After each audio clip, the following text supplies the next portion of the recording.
한국의 손흥민이 뛰고 있는 토트넘이 이번 여름 이적 시장에서 엄청난 슈퍼스타를 대거 영입하기를 우리 모두가 기대하고 있습니다. 다음 시즌에는 손흥민이 유로파리그 우승뿐 아니라 리그 우승까지 했으면 하는 기대 때문입니다. 히샬리송이 떠나는지도 관심을 두는 이유입니다.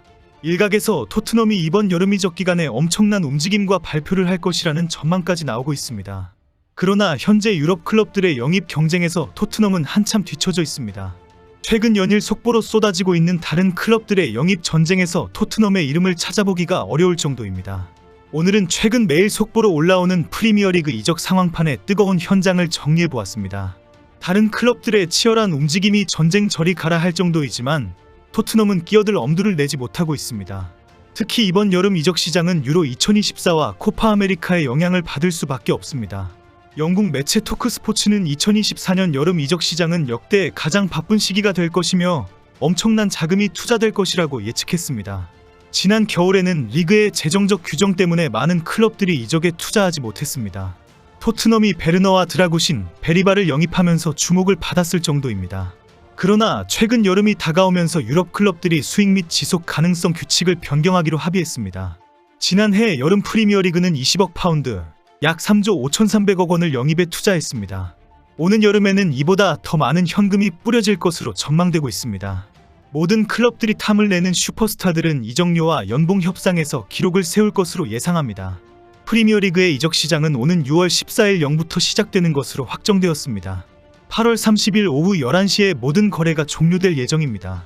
그동안 프리미어리그는 9월 1일에 문을 닫았지만 다른 리그들과 마찬가지로 마감일을 앞당겼습니다. 그리고 다른 국가의 클럽들 간의 거래는 7월 1일 이후부터 확정됩니다. 프리미어리그의 클럽 간 이적이 한 보름 정도 먼저 진행되는 시스템입니다. 반면에 국제거래 마감일은 10월까지 연장되는 경우가 많습니다. 사우디아라비아 리그와 튀르키예 리그가 그렇습니다. 그래서 B클럽들은 10월에 사우디 리그와 거래를 하면서 재정적인 문제를 완화하는 방법을 사용합니다. 특별한 것은 프리미어리그가 6월 14일부터 8월 30일까지인 상황에 유로 2024와 코파 아메리카 2024 등 두 개의 국제 토너먼트도 열린다는 것입니다.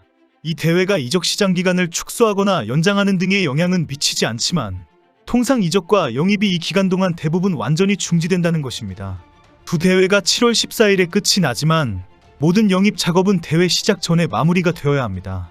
결국 현재 유럽의 B클럽들은 6월 초에 사실상 협상 완료와 완전 합의까지 진행시키려고 합니다. B클럽들이 하루하루 새로운 소식을 쏟아내는 이유입니다. 최근 3일간 쏟아진 속보를 보면 토트넘은 뭐하나 싶습니다. 이런 어설픈 토트넘에 왜 손흥민이 인생을 다 거는지 이해가 안 될 정도입니다. 유럽 리그의 클럽들이 서로 최고의 선수들을 영입하기 위해 분주하게 움직이고 있습니다. 매일 쏟아지는 이적 루머와 속보는 연일 축구 매체에 대서특필되고 있습니다. 감독들의 퇴진과 선임도 큰 관심을 끌고 있습니다.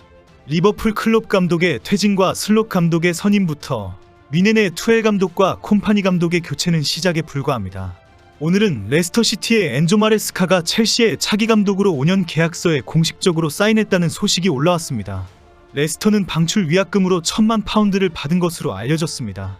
최근 거취가 큰 화제가 되었던 입스위치의 키어런 맥케나가 새로운 장기 계약을 체결하기로 했다는 소식도 올라왔습니다. 입스위치를 22년 만에 프리미어리그로 승격시킨 지도자로 맨유와 첼시, 브라이튼의 제안을 받아왔습니다. 맥케나는 2021년에 35세 나이로 입스위치의 감독으로 선임되었고 첫 풀시즌에 입스위치를 리그원에서 챔피언십으로 승격시켰습니다. 하지만 2022년 챔피언십에서 탈락했지만 두 번째 연속 승격으로 이어졌습니다.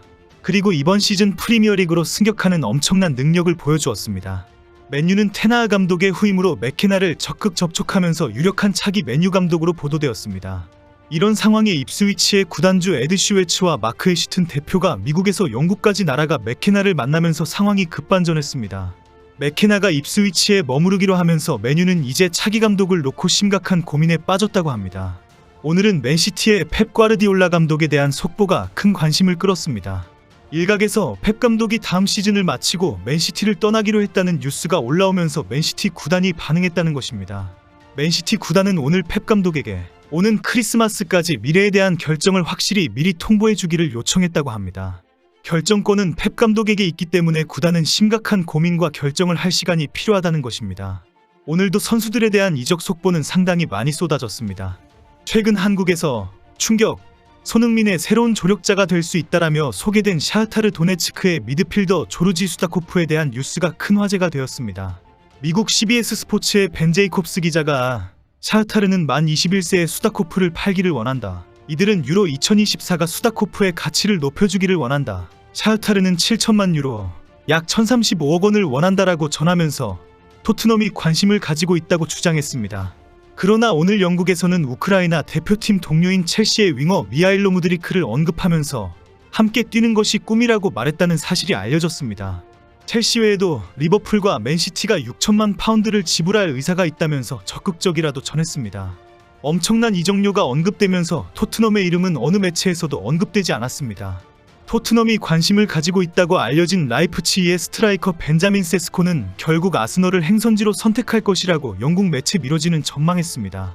맨유는 센터백과 라이트백을 모두 소화할 수 있는 수비수를 찾고 있는데 바로 바르셀로나의 쥘쿤데와 연결되었습니다. 이미 쿤데는 클럽을 떠날 준비를 했다고 하며 이적료는 4,250만 파운드입니다. 맨유는 첼시의 트레보 찰로바도 영입하려고 접촉했다고 알려졌습니다. 30일에는 본머스가 헤타페의 에네스 위나를 이적료 1,500만 파운드 계약기간 4년에 영입했다고 전했습니다. 리버풀과 맨시티가 관심을 가지고 있는 라이프치히의 미드필더 다니 올모는 바이에른 뮌헨이 채가려고 하는 위험에 처해 있다고 공개했습니다. 바이에른 뮌헨은 아스널이 노리고 있는 볼로냐의 스트라이커 조슈아 지르크지에게 관심이 있기 때문에 프리미어리그 클럽들이 빨리 움직여야 한다고 경고했습니다. 바르셀로나는 리버풀의 윙어 루이스 디아즈나 아틀레틱 빌바오의 니코 윌리엄스를 노리는 대형 영입을 위해 적극적으로 움직이고 있다고 전했습니다. 풀럼의 센터백 토신 아다라비오요는 첼시와 뉴캐슬이 관심을 가지고 있으며 첼시가 정식 영입 제안을 했다고 전했습니다. 에버턴의 미드필더 아마도 오나나는 바르셀로나와 바이에른 뮌헨, 파리 생제르맹의 타겟이 되고 있다고 전했습니다. 맨유의 카세미루는 사우디 프로리그 클럽인 알라스르, 아라을리, 알카시디아에 관심을 받고 있어서 사우디로 갈 것이라고 전했습니다. 울버햄튼의 페드로 네투는 맨시티가 적극적으로 나서면서 조만간 정식 이적 요청을 제출할 것으로 알려졌습니다. 토트넘과 리버풀이 관심을 가지고 있는 아탈란타 선수 에데르손은 이미 바르셀로나가 이적 제안서를 제출했다고 밝혀졌습니다. 프램프시가 매일 유럽에서 쏟아지는 이적 뉴스에 집중하면서 일일이 확인하는 것은 손흥민의 다음 시즌이 어떻게 될 것인가에 대한 기대 때문입니다. 그런데 볼 때마다 느끼는 것은 토트넘에는 희망이 없다는 것입니다. 투자는 전혀 하지 않고 가격이 싼 자유이적 선수나 부진한 선수들을 줍줍하려고 하는 기사만 나옵니다. 토트넘에는 관심이 없고 도대체 손흥민은 왜 그럴까요? 빨리 토트넘의 선수 영입 소식들도 들렸으면 좋겠습니다.